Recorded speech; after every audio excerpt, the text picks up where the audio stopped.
They told her she took up too much space. They told her that her appetite was a sin, even though she was the one who cooked the feast. At the Huckabee family reunion, 22-year-old Clara was forced to eat her dinner on a crate in the dirt, while her thin cousins laughed at the main table. But the laughter stopped the moment the door crashed open. Silas Kincaid, the most feared mountain man in Wyoming, walked in. He ignored the wealthy patriarchs, walked straight to the shunned girl, and did something that would change the town's history forever. Cheyenne, Wyoming Territory, October 1889. The smell of rosemary and roasted lamb fat hung heavy in the air of the Miller barn, a scent that usually promised comfort. For Clara Huckabee, however, it smelled like humiliation. At 22 years old, Clara was a woman of substantial size. In a territory where men were lean from hard labor and women were cinched tight into corsets until they swooned, Clara was an anomaly. She was soft, round, and heavy-footed. Her face was pretty, with eyes the color of polished walnut wood. But few people in Cheyenne ever looked high enough to see them. They usually stopped at her waistline. Today was the Huckabee family reunion, an event that drew relatives from as far as St. Louis. Clara had been awake since 3 in the morning. She had peeled 50 pounds of potatoes until her fingers were raw and grey. She had seasoned the 3 whole lambs, kneaded the dough for 4 dozen loaves of bread, and churned the butter until her shoulders burned with a fire that wouldn't die down. She was the best cook in the family. Everyone knew it. But as the sun began to dip low, casting long, golden shadows across the prairie, the gratitude for her labor evaporated. "Clara, dear," Aunt Beatrice chirped, her voice like grinding glass. Beatrice was a bird-like woman, sharp-nosed and fragile-looking, though she had the constitution of a rusted iron fence. She stood by the long banquet table, which was draped in white linen and set with the family's best silver. "We've run into a bit of a spatial issue." Clara wiped her hands on her stained apron. Sweat caused a stray lock of dark hair to stick to her forehead. "I set 20 chairs, Aunt Beatrice. Just as you asked." "Yes, well," Beatrice sighed, gesturing vaguely with a lace fan. "Cousin Lydia has brought her new beau, the banker from Laramie, and Uncle Jeb needs extra room for his bad leg. And, well, look at the bench, Clara." Clara looked. The benches were crowded. The bustles of silk dresses and the stiff wool of men's suits took up every inch. "You understand, don't you?" Beatrice smiled, a tight, cruel expression that didn't reach her eyes. "You simply wouldn't fit comfortably. It would make everyone else squashed. It's for your own dignity, really." Clara felt the familiar sting of tears pricking her eyes, but she swallowed them down. She had learned long ago that crying only made the Huckabees shark-like in their mockery. "Where should I sit?" Clara asked, her voice barely a whisper. Beatrice pointed toward the back of the barn, near the drafty doors where the horses were tied up. There was an old crate used for stacking feed, and a small, rickety stool. "It's cool back there. You'll be more comfortable, and you'll be close to the kitchen to fetch more wine when we need it." Clara nodded, her chin trembling. She filled a tin plate, not the china everyone else used, with a small scoop of potatoes and a slice of the lamb she had spent 6 hours basting. She walked the gauntlet. As she passed the main table, conversation lulled. Cousin Lydia, looking porcelain perfect in a blue silk gown, whispered something to a banker beau. The man snorted, covering his mouth with a napkin. "Careful on the floorboards, Clara," Uncle Jeb called out, booming with laughter. "Don't want to crack the foundation before dessert." The table erupted in polite, tittering laughter.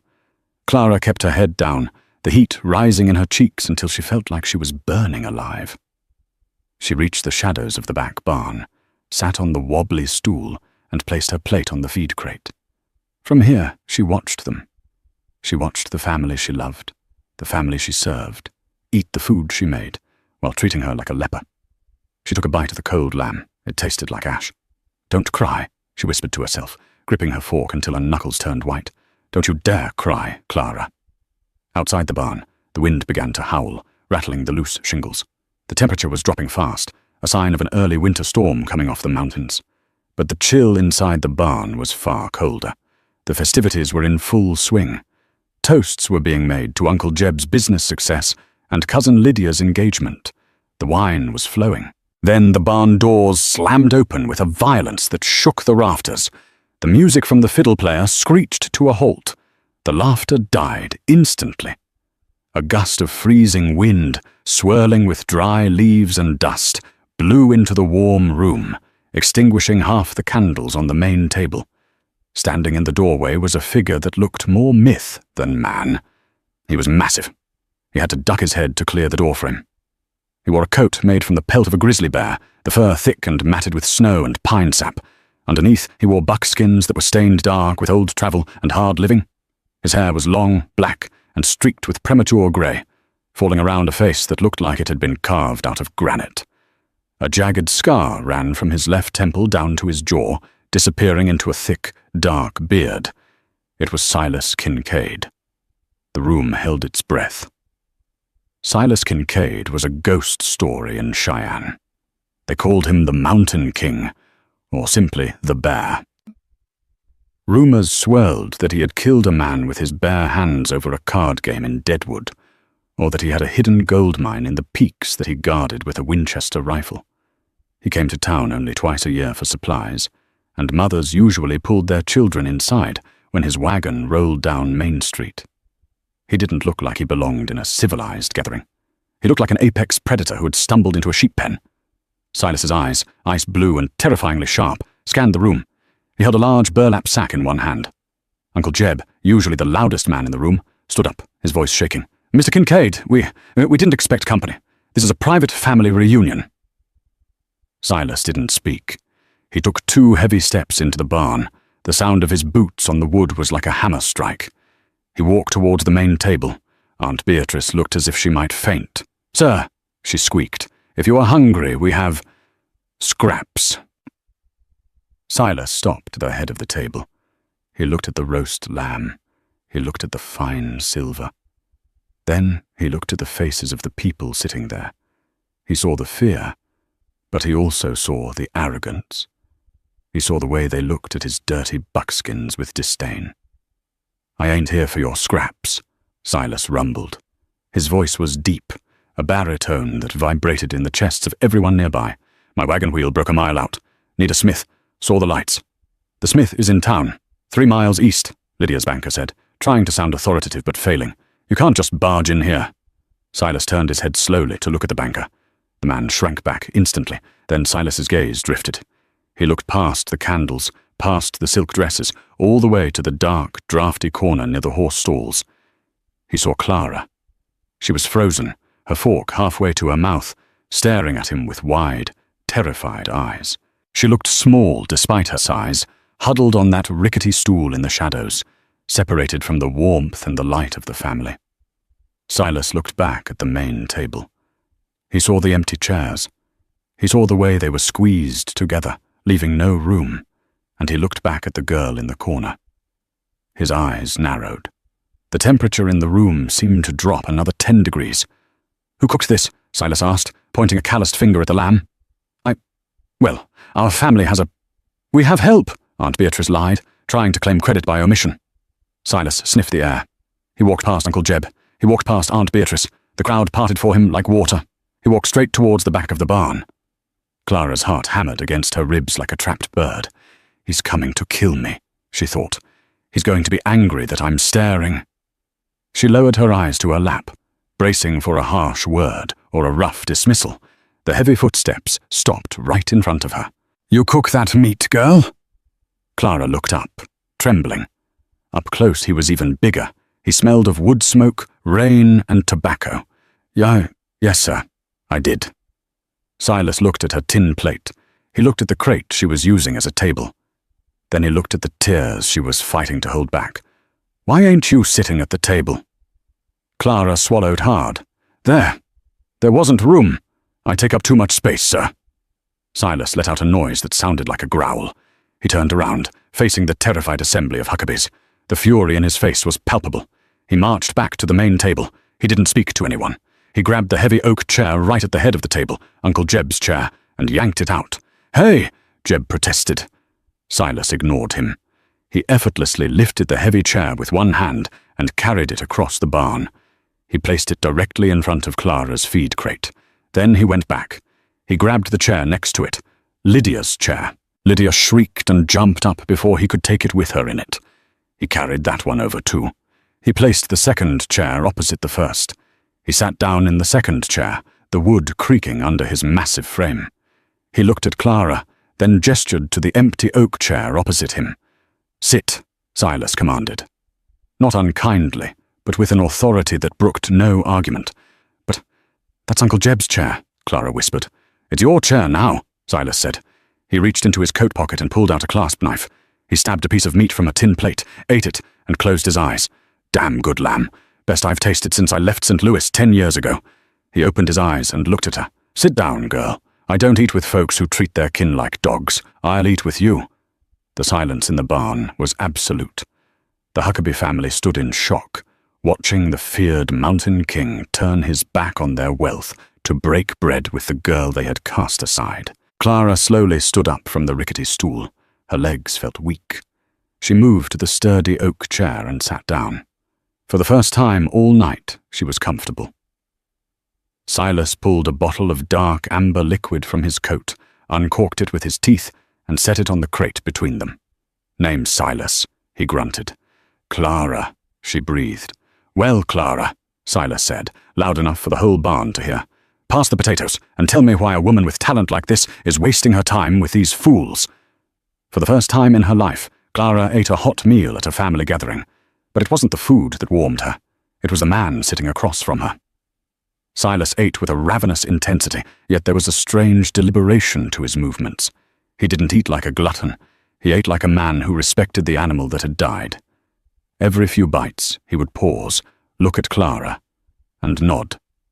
"Rosemary," Silas grunted, pointing his knife at the bone. "And honey? In the glaze?" Clara blinked, surprised he had noticed. "Yes, wild sage honey. I trade for it with the widow down the creek. Aunt Beatrice says it's too sweet, but I think the lamb needs it to cut the gamey taste." "Beatrice is a fool," Silas said, his voice carrying effortlessly to the silent main table. "Woman wouldn't know flavor if it bit her on the nose. This is masterful." At the main table, Beatrice gasped, clutching her pearls. Uncle Jeb's face had turned a shade of purple, usually reserved for bruised plums. They were being held hostage in their own barn by a savage, and worse, the savage was complimenting the help. Cousin Lydia, however, was watching with a different expression. She saw the way Silas's coat fell open, revealing a heavy leather belt that hinted at a man of means, despite the dirt. She saw the strength in his arms, and she saw the way he was looking at Clara, not with disgust, but with a focused intensity. Lydia couldn't stand it. She stood up, smoothing her silk dress, and walked over to the crates, her hips swaying. "Mr. Kincaid," Lydia purred, ignoring Clara entirely. "Surely you must be uncomfortable on that crate. We have a cushioned seat at the head of the table. My beau, Mr. Higgins, was just telling us about the investments he's making in the railroad. Men of ambition, like yourself, should sit with their peers." Silas slowly stopped chewing. He didn't look up at Lydia immediately. He wiped his mouth with the back of his hand, took a sip from his bottle, and then turned his ice-blue gaze on her. "My peers?" Silas asked. "Well, yes," Lydia smiled, fluttering her eyelashes. "Civilized people. People of status," Silas laughed. It was a dry, rasping sound. "Miss, I've spent the last 6 months trapping beaver in the Wind River Range. I've slept in snowdrifts and wrestled a cougar for my breakfast. The only peers I have in this room are the ones who know what it means to work until their hands bleed." He gestured to Clara's hands, which were resting on the table. They were red, scarred from burns and calloused from chopping wood. "This girl here," Silas said, looking back at Clara, "she's got working hands, honest hands." "You?" He glanced at Lydia's soft, pale fingers. "You got hands like a store-bought doll. Pretty to look at, useless for anything real. Go sit down before you embarrass yourself further." Lydia turned pale, then red. She spun around and stomped back to the table, whispering furiously to Mr. Higgins. Clara felt a heat in her chest that had nothing to do with the fire. She looked at Silas, her voice trembling. "You shouldn't antagonize them. Uncle Jeb, he has a temper, and Mr. Higgins is powerful. He runs the bank in Laramie." Silas leaned forward, his massive elbows resting on the crate. The distance between them closed. Clara, look at me. She lifted her chin. You think they're powerful? He shook his head. They're scared. They're scared of the storm outside. They're scared of me. And deep down, they're scared of you. Me? Clara let out a breathless, self-deprecating laugh. Why would they be scared of me? I'm just big, clumsy Clara. Because you keep this whole charade running, Silas said softly. I watched you carry those sacks of flour in from the wagon when I rode past earlier today. I watched you chop the wood for this fire while the men smoked cigars. You're the foundation of this house, Clara. If you walked away, this whole family would crumble in a week. Clara stared at him. No one had ever told her she was necessary. They only told her she was a burden. I can't walk away, she whispered, looking down at her plate. I have nowhere to go. My parents died when I was 12. Uncle Jeb took me in. I owe him everything. You paid that debt a long time ago, Silas said, his voice dropping to a low rumble, with sweat and labor. Now, you're just working for free. Suddenly a loud crash echoed from the main table. Mr. Higgins, the banker, had slammed his fist down. The wine had evidently given him courage. Enough! Higgins shouted, standing up. He was a soft man with a handlebar moustache that was waxed to a point. I will not sit here and be insulted by a drifter in a bearskin. Jeb, get your rifle. Run this vagrant out. Uncle Jeb hesitated. He looked at Silas, then at the rifle hanging above the mantel, which was suspiciously close to where Silas was sitting.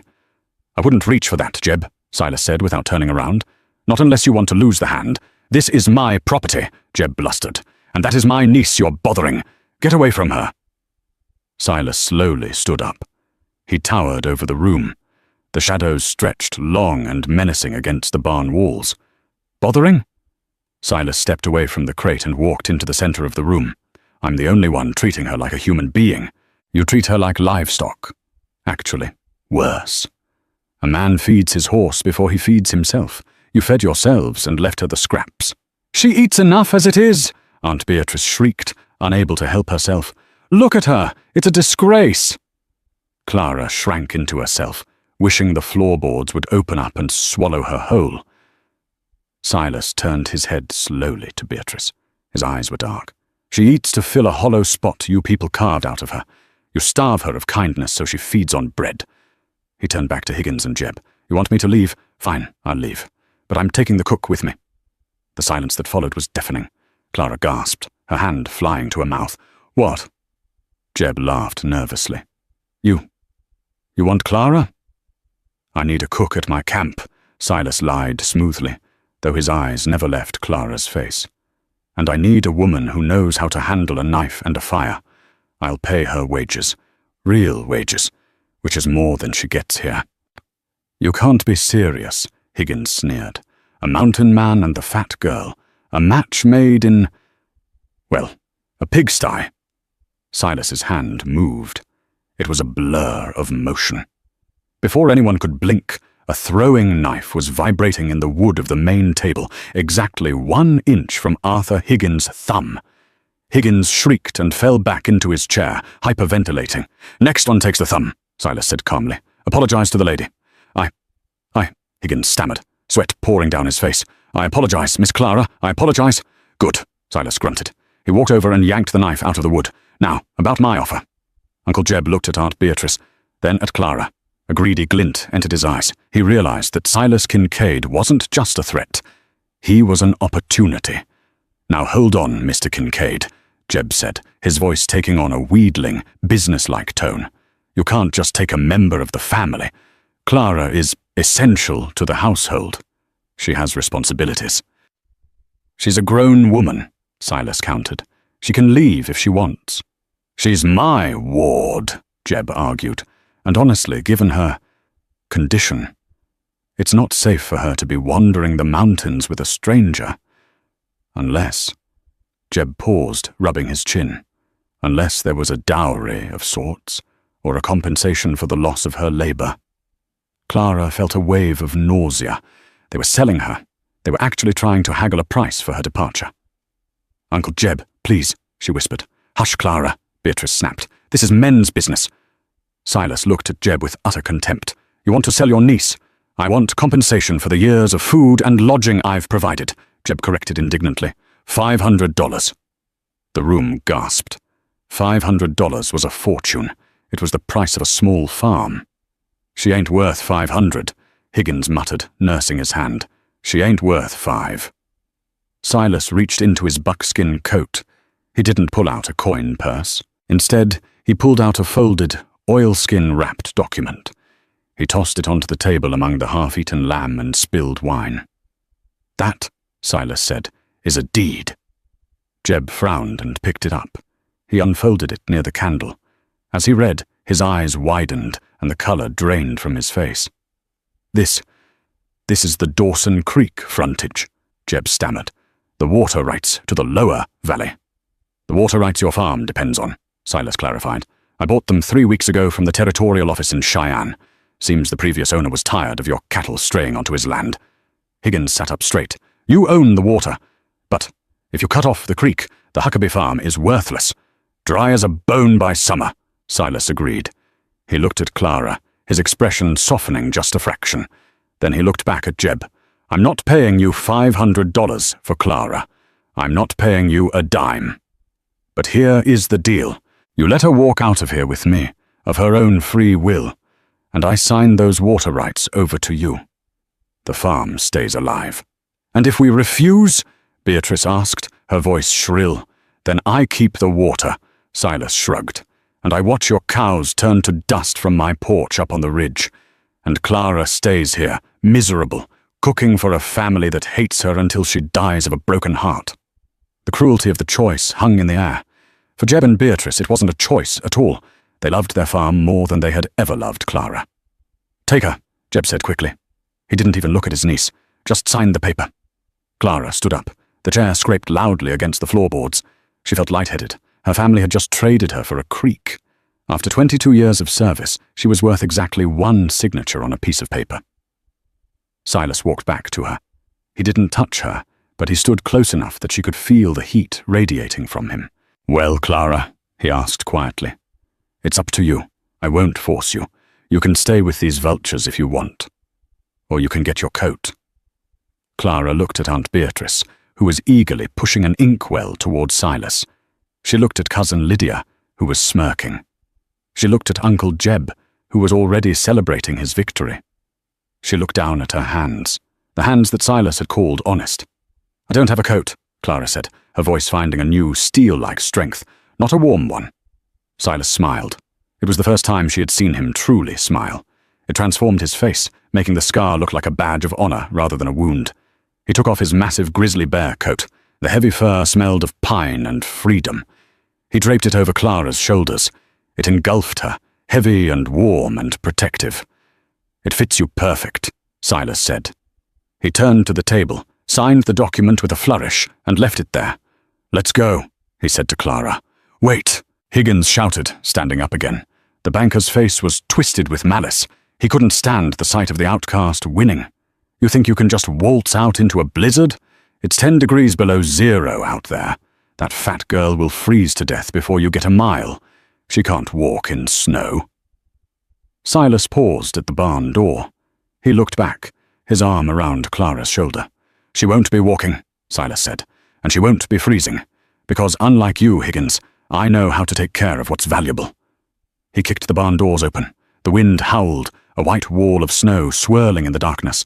But for the first time in her life, Clara wasn't afraid of the cold. She stepped out into the storm with the Mountain King, leaving the warmth of the barn behind, knowing the real cold was the family she was leaving at the table. But the night was far from over. As the wagon lurched forward into the blinding white, Clara realized that Silas hadn't told them everything, and the storm wasn't the only danger waiting for them in the dark. The cold was a living beast. As soon as the barn doors closed behind them, the wind hit Clara with the force of a physical blow. The snow was blinding, a swirling vortex of white that erased the world beyond the wagon's flickering lanterns. Arthur Higgins had been right about one thing. It was deadly out here. Silas didn't speak. He hefted Clara up onto the wagon seat as if she weighed nothing at all. He wrapped a heavy wool blanket over the bear hide she was already wearing, tucking it tightly around her legs. Stay covered, he roared over the wind. Don't expose skin. Frostbite takes a nose in minutes tonight." He cracked the whip, and the team of powerful draft horses lunged forward, chest deep in fresh drifts. The wagon groaned and shuddered. Clara clung to the wooden bench, her heart pounding. She had left everything she knew. The cruelty, yes, but also the safety of the known. Now she was facing a void of ice with a man she had met only an hour ago. They travelled for what felt like an eternity, but was likely only 2 hours. The cold seeped through the layers, making Clara's bones ache. Just when she thought she couldn't take another moment of the brutal jostling, Silas turned the team sharply off the main trail. Through the gloom, a low, squat structure appeared. A line cabin built from rough-hewn logs, half buried in a snowdrift. "Whoa!" Silas called to the horses. He leapt down, sinking to his knees in snow, and half-carried Clara into the shelter. It was pitch black inside and freezing, smelling of old pine needles and dust. Silas moved with practiced efficiency. Within minutes, he had struck a match to a kerosene lamp and got a fire roaring in the stone hearth. He brought in their bedrolls and a pack of supplies. As the cabin warmed, Clara shed the bear coat. She stood near the fire, shivering violently, her silk dress incongruous in the rough setting. Silas threw a cast-iron kettle onto the fire to heat water for coffee. He sat on a stump opposite her, watching her thaw out. The silence stretched, heavy with unspoken things. "You're wondering if you made a mistake," Silas said flatly. Clara looked at him. The firelight danced on the scar across his face. "I don't know what I've done," she admitted. "I just know I couldn't stay there another minute." "Higgins was right about the weather," Silas said, pouring coffee into tin cups. "We can't make the mountains tonight. We'd die before we hit the foothills. We stay here till the storm breaks." He handed her a cup. Their fingers brushed. His hands were rough as tree bark, but incredibly warm. "Why?" Clara asked suddenly, the question bursting out of her. "Why me, Silas? You could have had any woman in the territory. Lydia was practically throwing herself at you. Why did you give up water rights worth thousands of dollars for someone like me?" Silas took a long sip of his coffee. He stared into the flames. "I lied back there, Clara." Clara froze. "Lied?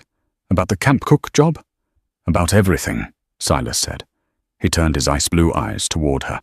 "My wagon wheel wasn't broken. I didn't just happen to see the lights of the barn." Clara felt a chill that had nothing to do with the blizzard. "Then why were you there?" "3 months ago, I was in Cheyenne selling pelts," Silas began, his voice low. "There was a church bake sale on the green. I bought a slice of apple pie. Best damn pie I ever ate. I asked the parson's wife who made it. She pointed you out." Clara remembered that day. She had been forced to sit in the wagon while Aunt Beatrice sold her pies, taking the credit. "I watched you," Silas continued. "I saw Beatrice slap your hand when you reached for a lemonade. I saw Jeb make you load 50-pound sacks of grain while he stood in the shade. I saw a woman with strength and talent being treated like a mule by people not fit to wipe her boots." He leaned forward. "I didn't need a Smith tonight, Clara. I came to that reunion for you. I knew Jeb was greedy. I bought those water rights a week ago specifically to trade them for you. I intended to walk out of that barn with you one way or another." Clara stared at him, stunned. He hadn't saved her on a whim. He had planned it. He had seen her, really seen her, when she thought she was invisible. Tears welled in her eyes, spilling over her round cheeks. Nobody has ever wanted me," she whispered. "They all said I was too much. Too big. Too loud. Too clumsy." Silas reached across the small space between them. He didn't grab her. He just laid his large, warm hand gently on her forearm. "The world is full of small people, Clara," Silas said fiercely. "Small minds, small hearts, like Higgins and Beatrice. They resent anyone who takes up space because they have nothing inside themselves. You got a big heart, girl. You got big talent. You need a big life to fit it all in. The mountains fit you." Clara looked at his hand on her arm, then up into his intense eyes. For the first time in her life, she didn't feel ashamed of her size. She just felt seen. "Teach me," she whispered. "Teach me how to live out here." Silas squeezed her arm gently and pulled back. "Get some sleep. Tomorrow the real work begins. We got a long ride to the high country." The blizzard broke just before dawn, leaving the Wyoming plains buried under 3 feet of sparkling, deadly white powder. Back at the Huckabee farm, the mood was foul. The reunion had ended in disaster. Guests had fled the impending storm, whispering about the humiliation of the family. Uncle Jeb sat at the remains of the banquet table, nursing a hangover and staring at the water rights deed. He felt a nagging sense of unease. Yes, he had secured the farm's future, but the way it had happened, the sheer force of Silas Kincaid, left him feeling emasculated. Arthur Higgins, however, was not just uneasy. He was enraged. His pride had been wounded by the mountain man, and his thumb was still throbbing from where the knife had struck the wood. Furthermore, Lydia was furious with him for cowing to Silas and had locked herself in her room. Higgins paced the barn floor, kicking at the straw. "We can't let him get away with this, Jeb." "It's done, Arthur," Jeb sighed.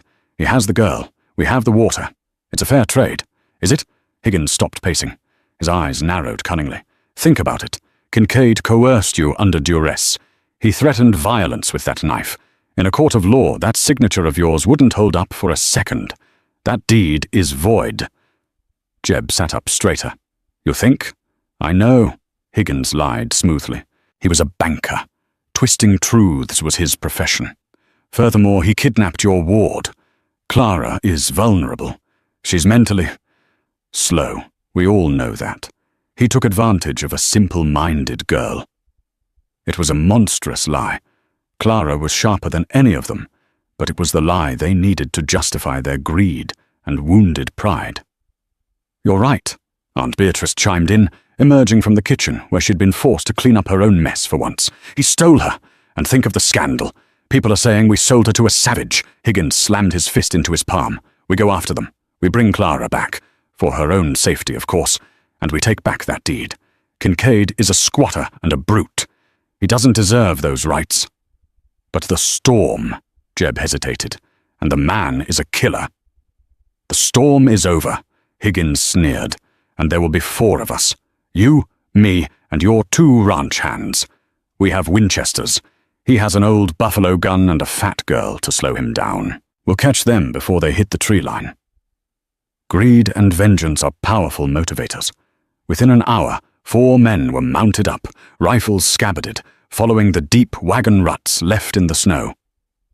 Meanwhile, miles ahead, Silas and Clara were breaking camp. The air was painfully crisp, the sky a piercing blue. As Silas harnessed the team, he paused. He stood perfectly still, his head tilted towards the east, back the way they had come. "What is it?" Clara asked, hauling a heavy sack of coffee onto the wagon. She was learning quickly that out here, everyone carried their weight. Winds shifted, Silas muttered. He narrowed his eyes, scanning the blinding white horizon. He saw it, a faint plume of snow kicked up miles away. "Riders, moving fast." Silas swore under his breath. "They're coming!" Clara's blood ran cold. "Who?" "Higgins. Jeb. Maybe others." Silas moved with sudden urgency. "Get in the wagon, Clara. Keep your head down. I'm driving this team hard." They took off at a precarious gallop. The heavy wagon bounced violently over hidden rocks beneath the snow. Clara held on for dear life, looking back over the tailgate. She saw them now. 4 dark specks against the snow, growing larger by the minute. They were on horseback, moving much faster than the heavy wagon. "They're gaining!" Clara yelled over the roar of the wind and the thundering hooves. Silas didn't look back. His jaw was set in grim lines. He headed straight for a narrow, rocky canyon that led up into the foothills of the Laramie Mountains. It was a choke point. A crack echoed through the valley, sharp as a whip snap. A spurt of snow kicked up 10 feet to the left of the wagon. "They're shooting!" Clara screamed. "Higgins is a lousy shot, but he might get lucky," Silas growled. He wrapped the reins around the brake lever. "Take the reins, Clara." "What? I can't drive a team this big." "You handled those hot roasting pans without flinching. These are just big horses. Keep them straight. Don't let them stop." Silas grabbed his heavy sharps rifle from behind the seat. He climbed over the back of the wagon seat into the bed, balancing precariously as they careened over the uneven ground. Clara grabbed the thick leather ribbons. The power of the horses vibrated up her arms. She was terrified, but the sight of Silas, standing tall in the back of the wagon, facing down 4 armed men for her sake, filled her with a fierce resolve. She snapped the reins, shouting at the horses, urging them towards the canyon mouth. Silas shouldered the massive rifle. He took a breath, aiming not at the men, but at the ground in front of the lead rider. Higgins. He squeezed the trigger. The gun roared like a cannon, kicking Silas back against the wagon seat. A massive geyser of snow and dirt erupted 10 yards in front of Higgins' horse. The horse reared violently, throwing the banker into a snowbank. The pursuing posse scattered in confusion. "Got him," Silas grunted, reloading with practiced speed. But as he lifted the rifle again, a second shot rang out from the pursuers. One of the ranch hands had taken aim. Silas jerked violently. He let out a sharp grunt and stumbled, dropping to one knee in the wagon bed. A dark stain began to spread rapidly on the left shoulder of his buckskin shirt. "Silas!" Clara screamed, looking back. "Keep driving!" Silas roared, his face draining of color, his teeth gritted in agony. "Get us into the canyon, girl! Don't you stop!" Clara faced forward. The canyon mouth was 100 yards ahead. Behind her, the man who had just saved her life was bleeding out. Ahead, the rocky passage offered cover, but also the unknown dangers of the deep mountains. Clara Huckabee gripped the reins until her knuckles turned white. She wasn't the shunned girl at the kids' table anymore. She was driving a team of runaway horses into a shootout, and the life of the Mountain King was in her hands. The wagon skidded into the shadow of the canyon walls. The granite cliffs rose hundreds of feet on either side, blocking out the sun and turning the world into a tunnel of grey ice. Clara pulled back on the reins with all her might. "Whoa!" The horses, lathered in sweat despite the freezing cold, shuddered to a halt behind a large fallen boulder. It offered the only cover in the narrow pass. Clara scrambled back into the wagon bed. Silas was slumped against a sack of flour, his face ashen. The blood had soaked through his buckskins, turning the leather black. He was conscious, but barely. "Silas!" Clara choked out, pressing her hands against the wound. "Leave me!" Silas rasped, his eyes losing focus. Take the Winchester. Run up the ridge. You can hide in the rocks. They won't find you." "I am not leaving you," Clara said, her voice firm. She ripped a strip from her petticoat and pressed it hard against his shoulder. He groaned, his head lolling back. Outside, the sound of hooves echoed off the canyon walls. They were close. "Come out, Kincaid!" Higgins's voice boomed, distorted by the echoes. "There's nowhere to go. We have the pass blocked." Silas tried to lift his heavy Sharps buffalo rifle, but his arm gave out. The gun clattered to the floorboards. "Clara, run!" Clara looked at the man who had given up everything for her. She looked at his bleeding shoulder. Then she looked at the heavy rifle lying on the wood. It was a Sharps .50 caliber. It was known as the Big 50. It weighed over 12 pounds and kicked hard enough to dislocate a shoulder if you didn't know how to hold it. Most men couldn't fire it standing up. Clara wasn't most men. And she wasn't the weak, trembling girl who had sat on a feed crate anymore. She picked up the rifle. It was heavy, but to a woman who had hauled 50-pound sacks of flour since she was 12, it felt manageable. It felt like a tool. "Clara," Silas whispered, his eyes widening. She didn't answer. She climbed out of the wagon, stepping into the snow. She walked around the boulder and stood in the middle of the trail. 50 yards away, Arthur Higgins and his 2 ranch hands pulled their horses up short. They laughed when they saw her. "Look at that," Higgins jeered, his rifle resting casually across his saddle. "The fat cook thinks she's a soldier. Put it down, girl, before you hurt yourself. The recoil on that thing will break your collarbone." "Get off the horse, Mr. Higgins," Clara said. Her voice wasn't loud, but it didn't shake. It carried through the canyon like a bell. "Or what?" Higgins sneered. "You'll cook me a bad dinner? Move aside. I'm here to finish what your savage started." He raised his Winchester. Clara didn't hesitate. She didn't flinch. She planted her feet wide, her sturdy, solid frame rooting her to the earth like an oak tree. She shouldered the massive gun, took a breath, and let it out. "You take up too much space," they had said. "Good," Clara thought. "Try moving me now." Boom! The roar of the Sharps was deafening, shaking the snow from the pine trees above. Clara didn't fall. She rocked back slightly, absorbing the massive recoil with the strength of her body, her shoulder solid as a rock. The bullet didn't hit Higgins. It wasn't meant to. It struck the rock face directly above his head, a loose shelf of granite burdened by heavy snow. Crack! Tons of snow and rock sheared off the cliff face. "Look out!" one of the ranch hands screamed. The avalanche of white powder and stone crashed down. The ranch hands wheeled their horses and fled in terror. Higgins tried to turn, but his horse panicked, bucking him off into a deep drift before bolting back down the trail. Higgins screamed as the snow buried him up to his chest, trapping him against the canyon wall. He wasn't dead, but he was stuck fast, shivering and weaponless. Clara lowered the smoking rifle. She stood there for a moment, the queen of the canyon, watching the man who had tormented her whimper in the snow. "Go home, Arthur," she called out, "and tell my uncle the water rights are his. But if any of you ever come near my mountain again, I won't aim for the rocks." She turned around and walked back to the wagon. 5 years later, the Kincaid Lodge, Bighorn Mountains, 1894. The smell of rosemary roast lamb and fresh sourdough wafted through the massive dining hall of the Kincaid Lodge. It was the most famous stop in the Wyoming Territory. Travelers, governors, and even folks from the East Coast went out of their way to stay there. They came for the breathtaking views of the peaks, but mostly they came for the food. Clara Kincaid stood at the head of the kitchen, overseeing a staff of 4 cooks. She wore a fine dress of deep burgundy wool that fit her curves perfectly. She didn't hide her size anymore. She carried it with the regal grace of a woman who owned the mountain. "More glaze on the duck, Sarah," she instructed kindly, "and check the biscuits." The swinging doors opened. Silas walked in. He was grayer now, the scar still stark on his face, but he looked happier than any man had a right to be. He walked up to Clara, ignoring the staff, and kissed her soundly on the cheek. "Full house tonight, love," Silas rumbled. "And you have visitors." Clara wiped her hands. "Visitors? Table 4, in the back, near the drafty door." Clara walked into the dining room. The chatter was lively, the fireplace roaring. She walked to the small table in the back corner. Sitting there, looking old, haggard, and thin, were Uncle Jeb and Aunt Beatrice. They looked up as she approached. Their clothes were worn and patched. The farm had failed 3 years ago. It turned out that having water rights didn't matter if you didn't know how to work the land. And without Clara, the household had collapsed into squalor. They had lost everything to the bank, specifically to Arthur Higgins, before he was run out of town for fraud.